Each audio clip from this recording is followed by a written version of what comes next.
Bom, me atrasei porque não sabia como fazer. Aí depois de muito mexer, consegui essa forma. E até vou arrumar aqui para pegar toda a imagem, né? Pronto. Acho que dá para ver.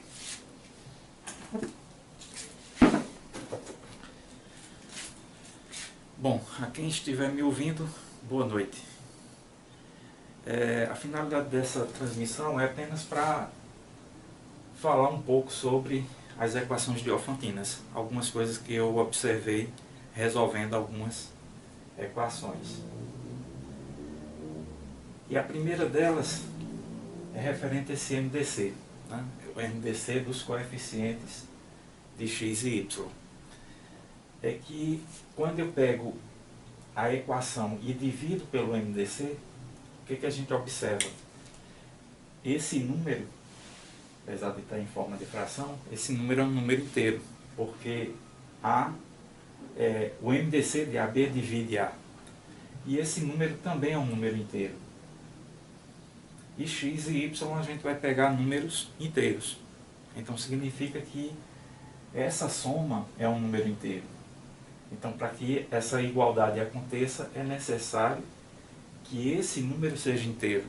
Daí aquele teorema, né, que diz que a equação diofantina só vai ter solução se o MDC de AB dividir C, né, para que esse número seja um número inteiro.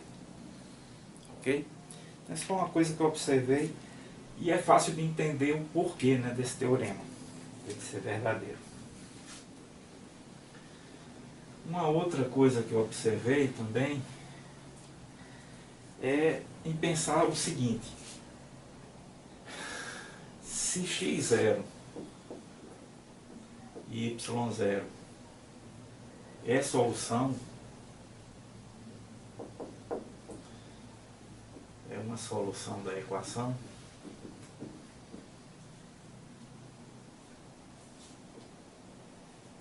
então a solução geral vai ser dada por x0 mais bt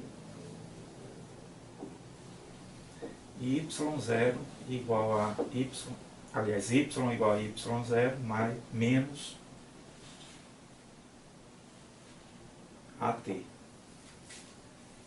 Ok? Aí vamos justificar duas coisas. Primeiro, por que aqui é A e lá é B. E por que aqui tem menos e lá mais. Ok? Sim, isso aqui é uma solução mínima. Mínima no sentido de que esse x0 é o menor valor positivo que x assume nessa equação. Ok? Aí isso não é uma justificativa. Veja só. Eu estou tomando A, B e C naturais, então significa que isso aqui tudo é positivo. Os coeficientes, né? A, B e C.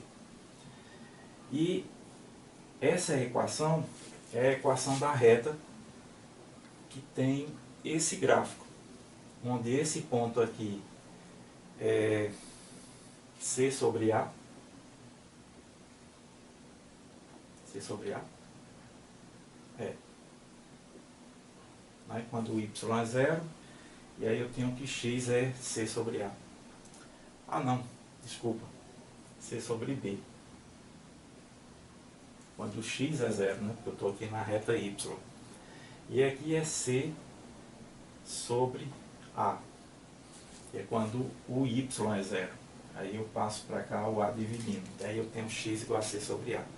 Então esse ponto é C sobre A e esse ponto é C sobre B. Aí o que a gente observa? Encontrar soluções para a diofantina é encontrar pontos na reta que tenham coordenadas inteiras. Aqui o x0, vamos botar x mesmo, e x, aqui y, com x e y positivo, desculpa, com x e y inteiros, ok? E aí, quando eu estou com uma situação dessa, em que os coeficientes são positivos, a reta vai ter esse aspecto, e a quantidade de pontos que satisfazem a equação é finita, porque eu tenho um menor valor aqui e um maior valor aqui. Na verdade, um depende do outro, né? Por isso que tem essa história aqui do menos. Por que tem aqui menos e aqui mais? Observe, eu estou tomando x0, solução mínima. Então, estou tomando x0, o menor valor de x, ou seja, o valor mais próximo aqui do zero. Poderia ser zero se esse número for inteiro, c sobre b. Se for inteiro, aí o x inicial vai ser x igual a zero. x0 igual a zero. Se esse número não for inteiro, aí é lógico que o x0 vai ter que aparecer aqui na frente. Ok? E nesse caso, vamos supor que seja esse, né? Só para aproveitar o desenho. Se esse é o valor mínimo, o que acontece? À medida que eu for variando o t, e o t aqui a gente vai variar nos naturais, união zero, não sei por que eles fazem essa distinção, porque para mim os naturais já tem o zero. Mas já que ele supõe que o zero não é natural, então pega t em n união zero. Então a gente tem que, a partir da inicial, para que eu encontre mais, eu vou ter que passar para cá, ou seja, para valores maiores, já que esse é o valor menor positivo. Então os próximos teriam que ser maiores, ou seja, eu vou ter que somar alguma coisa. E o que acontece com essa reta? Essa reta ela é decrescente. À medida que o x cresce,